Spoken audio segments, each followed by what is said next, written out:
Bismillahirrahmanirrahim. Assalamualaikum warahmatullahi wabarakatuh. Alhamdulillahirabbil alamin wassalatu wassalamu ala asyrafil anbiya wal mursalin wa ala alihi wa ashabihi wa man tabi'ahum bi ihsanin ila yaumiddin, amma ba'd.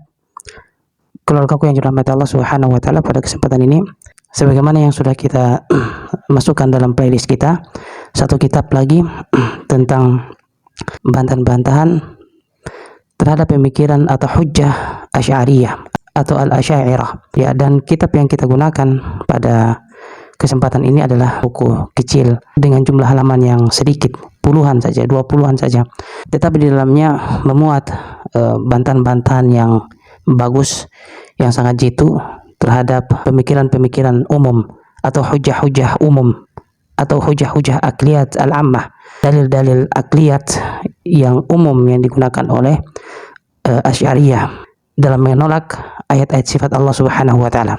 Bukunya tulisan dari Dr. Abdul Majid yang berjudul Hujajul Asy'ariyatil Ammah ala ma nafu min as-sifat wal ulu. Nah, keluarga yang dirahmati Allah Subhanahu wa taala, berkata penulis dalam bukunya, fa hadza mukhtasarun fi raddi ala hujajil asy'ariyah al-ammah ala ma nafu min as-sifat wal ulu wa munaqashatiha wal jawabi anha. Ini adalah bantahan terhadap hujah-hujah akliyat, hujah-hujah pemikiran dari kaum Asy'ariyah, serta telaah ya atau diskusi terhadap hujah mereka dan bantahannya. Kita lihat kemudian pada sebab mengapa para mutakallimin ya, khususnya Asy'ariyah, itu menafikan ya sifat-sifat Allah Subhanahu wa taala. Misalnya kalau mereka mendapati ayat-ayat yang mereka anggap mutasyabihat, ya tanda petik mereka anggap mutasyabihat, kita tahu bahwa Imam Abu Hasan al-Asy'ari sendiri menyatakan tentang ayat-ayat mutasyabihat dalam Maqalatul Islamiyyin. Itu Abu Hasan al-Asy'ari rahimahullah menyatakan bahwa ayat-ayat sifat adalah ayat-ayat yang muhkam, bukan mutasyabihat. Imam At-Tabari juga dalam tafsirnya, tafsir At-Tabari, mutasyabihat itu malah ayat-ayat yang berkaitan tentang hal-hal gaib, tentang kiamat dan sejenisnya. Adapun ayat-ayat tentang sifat, ini adalah ayat-ayat yang muhkam. Nah, namun Asy'ariyah di akhir-akhir ini dan para mutakallimin ya, itu mereka katakan bahwa ayat-ayat tentang sifat, baik itu sifat fi'liyah ataupun sifat dzatiyah, mereka anggap ini mutasyabihat. Ya, ini tanaqud ya, pertentangan mereka dengan para salaf mereka, pertentangan mereka dengan para pendiri-pendiri mereka.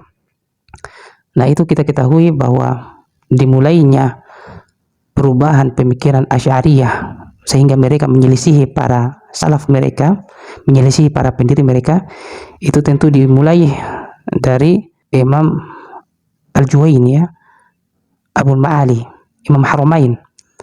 Dari beliaulah ini rahimahullah ta'ala, semoga Allah merahmati mereka semua ya. Kalaupun mereka tersalah dalam beberapa hal seperti ini, mudah-mudahan ya dengan niat baik mereka Allah Subhanahu wa taala mengampuni mereka dan kita semua.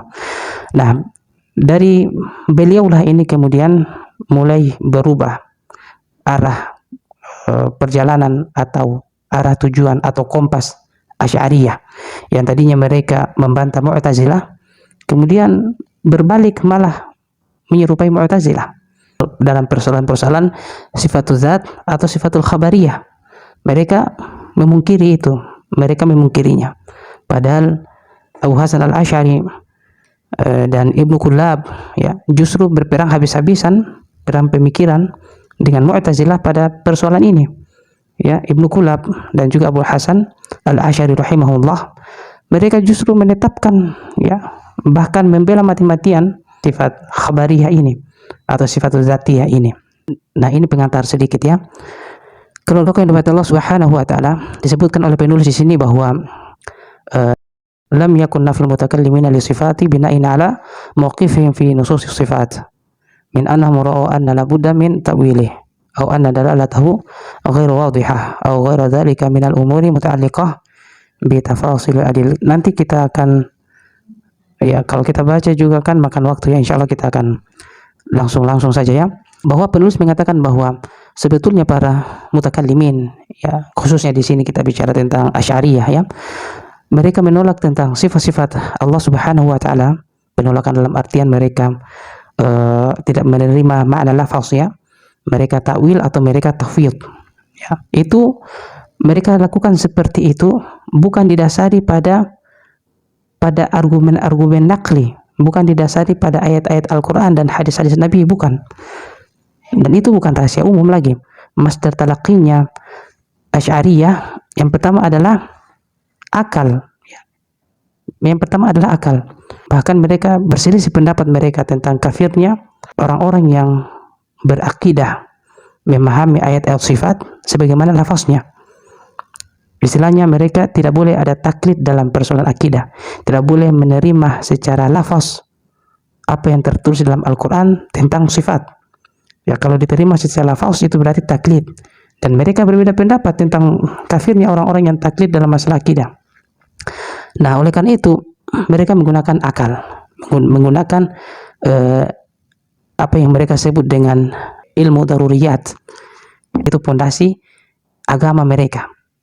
Kemudian dengan logika akal yang mereka bangun itu, mereka menentukan di sana apakah ayat-ayat itu ditakwil ataupun diterima. Ya, jika berkesesuaian dengan kaidah-kaidah akliyat yang mereka bangun, yang mereka warisi tentunya dari para pendahulu mereka, jika berkesesuaian dengan itu, maka mereka terima. Tetapi jika bertentangan, maka mereka tolak.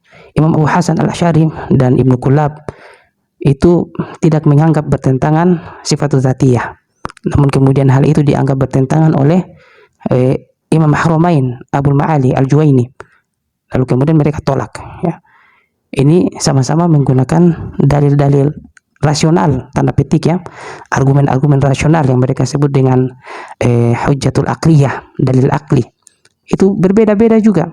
Yang pertama, pendiri-pendiri mereka seperti Abu Hasan menganggap tidak ada pertentangan sifat dzatiyah dengan kaidah-kaidah daruriyat.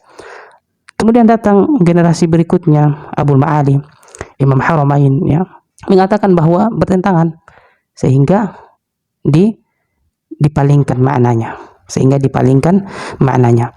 Sebenarnya apa yang mereka sebutkan dengan takwil atau pemalingan makna terhadap ayat-ayat sifat, kalau kita lihat secara luarnya terkesan tidak bertentangan ya.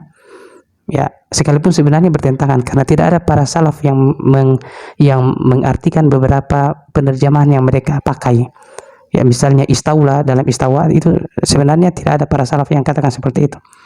Kemudian tentang tangan dan wajah, kalau kita lihat secara makna ya, mereka kadang mengartikan tangan dengan kudrah, kekuasaan dan sejenisnya. Sebenarnya tidak ada masalah di persoalan itu.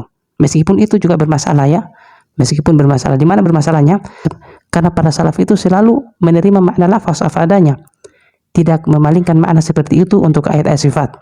Karena tentu mereka anggap itu adalah muhkam, untuk apa dipalingkan? Jelas maknanya. Lalu pemalingan makna yang dilakukan oleh Asy'ariyah ini kita lihat terkesan baik-baik saja. Tangan dengan kudrah, pendengaran dengan ilmu misalnya, atau penglihatan dengan ilmu misalnya, hal-hal lain yang kita anggap tidak bermasalah. Tetapi kalau dijelaskan secara tafsil itu sangat bermasalah. Bermasalahnya di mana? Karena ternyata dalam tafsilnya, dalam penjelasan detailnya mereka tentang makna yang mereka datangkan sebagai makna ganti atas makna lafaz yang tertulis dalam Al-Quran, itu mereka tidak mengakui makna lafaz. Allah katakan bahwa bal yadullahi mabsutatan, bahkan kedua tangan Allah itu terbentang. Yang tadinya Allah tetapkan bahwa Allah Subhanahu wa taala mempunyai tangan, tangannya terbentang, bal yadullahi mabsutatan misalnya, wajah Allah Subhanahu wa taala dan lain sebagainya. Mereka datangkan makna, justru mereka mengingkari makna lafaz. Nah, ini bukan takwil namanya, tetapi tahrif. Ya. Kalau mereka mendatangkan makna yang lain yang juga merupakan makna kesempurnaan dari sifat-sifat Allah, tetapi tidak memungkiri makna lafaz misalnya, maka itu masih lebih ringan ketimbang mereka mendatangkan makna yang baru yang juga dari sifat-sifat Allah yang mulia, misalnya dari sifat kudrahnya, dari sifat ilmunya, tetapi justru membuang ya, makna lafaz. Ya, ini disayangkan ya, karena mereka menganggap bahwa makna lafaz ini menyesatkan ya. bisa kafir kalau kita beriman dengan makna lafaz. Hal-hal seperti ini yang sangat membahayakan ya. Seakan-akan Allah Subhanahu wa taala mendatangkan Al-Qur'an dengan lafaz-lafaz yang menyesatkan. Nah, keluarga yang dirahmati Allah Subhanahu wa taala, kita kembali pada pembahasan awal bahwa mereka memalingkan makna baik takwil maupun tahfidz itu bukan didasarkan pada ayat-ayat Allah, bukan didasarkan pada dalil-dalil nakli, tetapi didasarkan pada argumen rasional mereka. Ya, kemudian mereka menyatakan bahwa itu wajib ditakwil atau keharusan mentakwil terhadap suatu ayat yang mereka anggap bertentangan dengan rasio dan pemikiran mereka. Syekhul Islam Ibnu Taimiyah rahimahullah telah menuliskan bantahan-bantahan mereka dengan tulisan yang sangat banyak dalam buku-buku yang sangat beragam. Yang populer diantaranya dan yang paling tebal, yang paling banyak itu dalam kitab Dar'u Ta'arud. Nah, tetapi kitab ini bukunya yang berjilid-jilid tentu tidak mudah untuk memahaminya. Maka kita perlu semacam penjelasan awal atau muqaddimah ya, yang sebenarnya juga sudah ada beberapa tulisan tentang ringkasan-ringkasan daripada dalil-dalil Al-Imam Ibnu Taimiyah rahimahullah ini. Satu diantaranya adalah kitab ini ya, kitab Hujajul Asy'ariyah, membantah dalil-dalil umum Asy'ariyah. Keluarga yang dirahmati Allah Subhanahu wa taala, penulis menyebutkan bahwa kesemua hujjah argumen Asy'ariyah dalam menolak ayat-ayat sifat itu berputar pada 3 titik saja.